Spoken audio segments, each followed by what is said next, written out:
Good morning, ladies and gentlemen. So we have now spent a full 3 periods talking about two-step equations. So I think at this point, hopefully, we're pretty much done with two-step equations. I will model one more of them for us, right, just in case after 3 days we're still having some problems. So let's look at number 2. 24 minus 3x equals negative 6. I want to isolate my negative 3x. I want to eliminate positive 24, so I add its opposite on both sides. 24 plus negative 24 is 0. Negative 6 plus negative 24 is negative 30. Of course, we bring down our negative 3x. So now I have negative 3x equals negative 30. And I divide both sides by negative 3, which leaves me with x is equal to positive 10. All right, so we have many different types of what we call multi-step equations. Multi-step just means more than 2, let's say. I mean, technically, I guess multi means multiple or more than one, but, you know, if we could do it in 2 steps, it's a 2-step equation. Anything else, if we have like terms, if we have distributive property, variables on both sides, we call them multi-step equations. So today we're going to talk about equations with like terms. So the first thing you need to understand is, when do we combine like terms? So let's look at the first equation. I have like terms of 8x and 10x, and I also have like terms of 12 and negative 2, but they are on different sides of my equal sign. This equal sign acts as a barrier between the terms. So I can combine what's on the left side of my blue line, which is nothing, there's no like terms, or I can combine the like terms on the right of my blue line, which again is no like terms. So let's look at my second one. All right. Everything on the left, think about it as like a triple beam balance in science. Everything on the left is on one side of the scale. It's all together. So can I rearrange it? Can I reorder it? Can I move things around? Of course I can. So what I can do here is I can say I've got 5x and I've got negative 3x on this side. And I've also got positive 17 and negative 18. So I can rewrite those. I can rewrite this if I wanted to, and that's today's lesson, as 2x minus 1 equals 5. Whereas the first one, I cannot do that. I can't say I have 18x. I can't say I have, I don't know what else we'd call it, negative 18x, let's say, right? We can essentially, I don't want to say move the terms, we can eliminate the terms, but that's a lesson for next week. So let's really talk about what we're doing today. All right, so I need to see where I have like terms. So again, the like terms have to be on the same side of my equal sign. That's like my barrier, my divider. So on the right side, I only have one term. All right, so that's out. Let's look on my left. Well, I've got 2 like terms, right? I've got 7x, and I also have negative 4x. So how can I simplify the expression 7x plus 8 minus 4x? Well, I can combine 7x and negative 4x, which when I add 7 and negative 4 gives me 3. So this is really 3x plus 8 equals 26. Well, now this is a 2-step equation. We've spent 3 days talking about 2-step equations. We're pros at solving 2-step equations at this point. So that's going to give me 3x is equal to 18. I generally like to try and rewrite my 2-step equations. And we get x is equal to 6. Right, and I'm going to show you what the check looks like. I guess I can show you a quick check here. I might as well. So what are our 3 steps? Well, of course, first, we know that we always rewrite our original equation. Second, we know we're going to substitute using parentheses.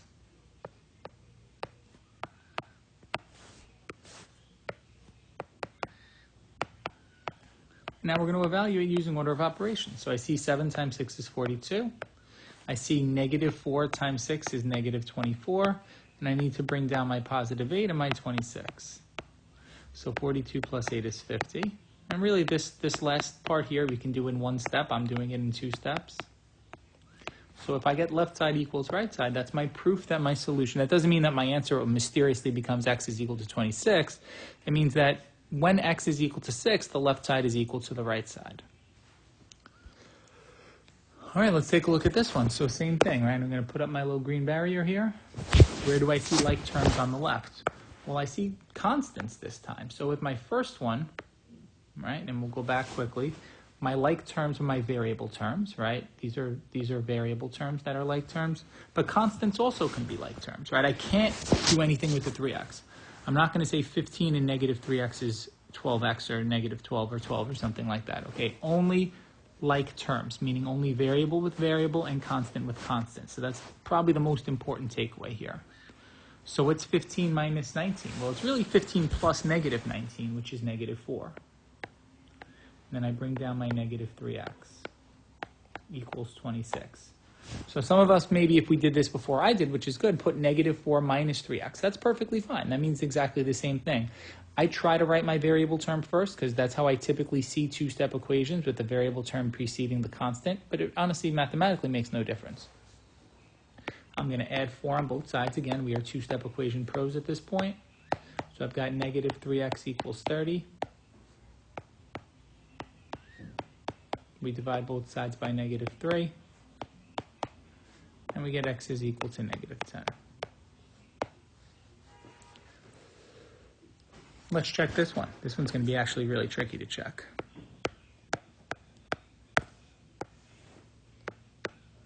So guys, if we remember, I made a really big deal about the negative sign and distributing the negative and what are we actually multiplying. In a lot of lessons, I made a big deal of it, and I said, well, you'll understand why once we start checking these equations. So let's be very careful here.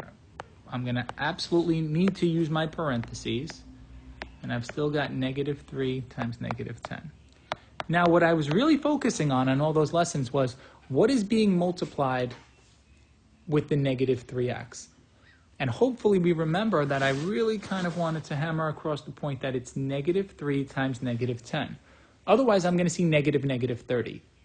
Or I'm just going to see negative 30, which is wrong. We should never see negative in math, ever. Negative is just positive. So here's what I'm doing. Negative 3 times negative 10 is positive 30. Now, I don't bring down anything else. I'm not bringing down any negatives because I used them. In other words, I multiplied negative 3 by negative 10, and whatever the sign of my answer is the sign that comes down in blue. All right, so now I can do my addition and subtraction from left to right, like with order of operations. 15 plus 30 is 45, and I wrote the wrong constant here, so I'm just going to clean that up here quickly. Right, for some reason, guys, I just wrote 29 instead of 26, which I'm sure thoroughly confused everybody. So let's get back here. 15 plus 30 is 45. 45 minus 19 is 26. And now we're happy that I wrote the right number. So what did we realize? We realized x really was negative 10 for this one. All right, let's take a look over here. So again, I'm going to draw my green barrier here, and I'm going to look on both sides. Okay, well, on my left side, I've got 2 constants. So 70 plus 2 is 72. What about on my right side? Well, I've got 2 variable terms. So negative 9x plus negative 4x should give me negative 13x. Right, and I've also got 2 constants. So positive 17 plus negative 10 is positive 7. Guys, if at this point we still don't have the integer rules hammered out, you're probably just going to use the calculator. I'd love to take a week for some of us, not for everyone, obviously, take a week to be able to review integer rules. We don't have that time. I don't want to say that in the sense that we have some sort of like time crunch deadline, but we talk all the time about how I'm getting you guys ready for high school. So I have a big list of things I need to do with you guys to get you guys ready for high school. Let's just say that. So this is a 2-step equation. If you want to rewrite it as negative 13x plus 7 equals 72, okay? I'm not going to do that because it's kind of pointless. But if it helps you, because I know sometimes we get very linear in our thinking and we have to see the variable term first and the constant on the left and the other constant on the right, you can do that. So let's solve the equation. I want to isolate negative 13x. I need to eliminate that positive 7 by adding its opposite on both sides. So I get 65 is equal to negative 13x, right? Because 7 plus negative 7 is 0.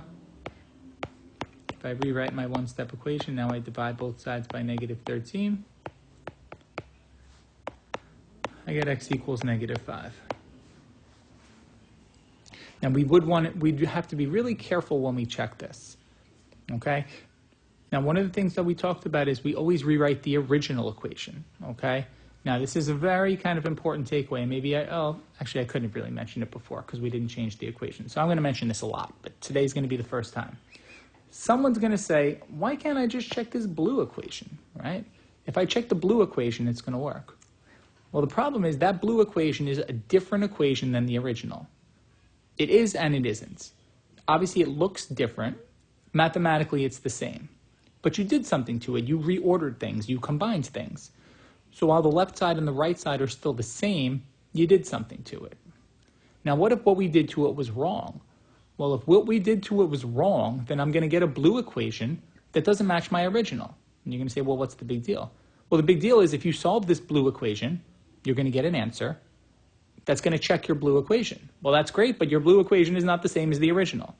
So what I tend to say in class is a bad solution will check a bad equation.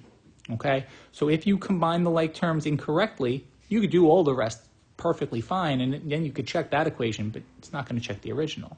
So we always make sure we go back and we check the original equation. Okay? So let's be clear about that. And that's what we're going to do here. So you're going to pause the video now. You're going to solve and check these in your notebooks.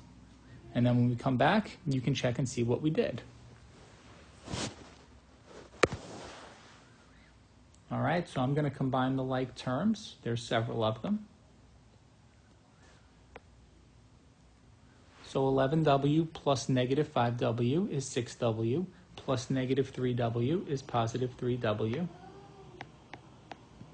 This is a nice, easy two-step equation. I got 3w equals 12. I'll bring that up here. Divide by 3. We get w is equal to 4. Be really careful with this check. It's not easy. So my first step is to rewrite my original equation. Actually, you know what? I'm going to do it on the bottom so I have some space. So I've got 11w minus 5w plus 6 minus 3w equals 18. This is the one we have to check, not this. Okay, if we check that equation, will it work? Yeah, it's going to work because I did it, and I know what I did is correct. Okay? Every time I do this problem every year, I get some people that put negative 3w. And then they get w is negative 4. And then they check this equation. And then they're like, great, can I put this on the board? I did it right. And I look at their work and I say, you didn't. You solved the equation right after the first step, but you made a mistake with the first step that carried through with everything else that you did. So that's why it's really important that we always go back and check the original, and that's what I have down here. And we think w is 4, so all of these w's have to be substituted with 4 in parentheses. So it's a process, guys. Now again, guys, you have calculators for this, right? I'm not using a calculator, but you have calculators for this. So 11 times 4 is 44. Negative 5 times 4 is negative 20. Negative 3 times 4 is negative 12. 40 minus 20 is 24. Plus 6 is 30. 30 minus 12 is 18. Right? Congratulations, we did this correct. Right? X really is equal to 4. All right, let's do the same thing essentially with the next one. Let me draw my divide. Let's kind of block that off. Here's my dividing line. I'm going to do the easy part first. I've got like terms here that are constants. Negative 13 and positive 9 gives me negative 4. I'm going to look for like terms over here. I've got 10. I've got negative 2. I've got positive 6. 10 plus negative 2 is 8. Plus 6 is 14. And I bring down my negative 9r, which has no like terms. I don't have a sign there. Well, we can't have no sign. We can't have numbers just hanging out next to each other. So if there's no sign and I go back and I see that 10 plus negative 2 plus 6 is positive 14, I need to put a positive sign there. Or I can write this as 14 minus 9r. So now what am I going to do? Well, again, we're two-step equation masters. I need to add negative 14 on both sides. Right, that's going to give me negative 9r equals negative 18. I divide both sides by negative 9. And I'm left with r is equal to 2.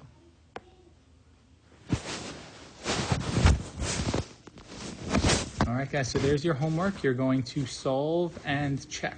Okay, you're going to solve and check. Remember, it's possible we get a fractional solution. So hint, hint, number 5 will give you a fraction. and it's a fraction, you're going to want to leave as a fraction, okay? It may give you a repeating decimal, okay? If you get a repeating decimal, you're going to remember what I said about fractional solutions, and you're going to leave it as a fraction. So if it's something like, let's say 2/3, which it's not, but it's something pretty similar, you're not going to write 0.6666667, you're going to put 2/3. So just so we're clear, guys, number 5 will be a fraction. We're going to solve and check. Yeah, it's going to be a bit of work, okay? That's why the lesson was only 15 minutes. You have the rest of the period basically to work on your homework, and then you have after school to work on your homework if you need more time. So you're going to solve them just like we did now. You're going to check them and make sure that it works. If it doesn't work, you're going to try to go back and fix it. If you don't know what your mistake was, you're going to write a little note on your homework and you're going to put a comment. I am, of course, going to look at all of your assignments, but it's easier if I get a comment than if I get a notification on my phone. I can take a quick look at it probably sooner than if you just, post it on your homework and then I don't see it maybe until the next day or something. All right, as always, guys, any comments, questions or concerns, like I said, you post something on Google Classroom on the assignment, and I'll take a look at it and get back to you.